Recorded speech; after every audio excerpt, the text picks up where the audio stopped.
மழை கொண்டு வரும் கூந்தலெங்கிற மேகம் ஜாடையில ஏத்திவிடும் தாகம் என்கிற மோகம் கோடியில ஒருத்தியம்மா கோலமயில் ராணி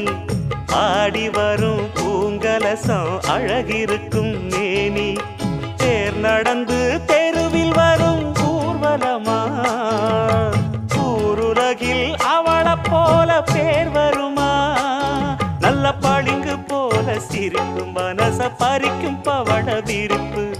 விளங்கிடாத இனிப்பு விவரம் புரிஞ்சிடாத துடிப்பு சந்திர ஜோதி வந்தது போல சுந்தர தேவி ஜொலிப்பு கலைவாணியோ ராணியோ அவள்தான் யாரோ சிலை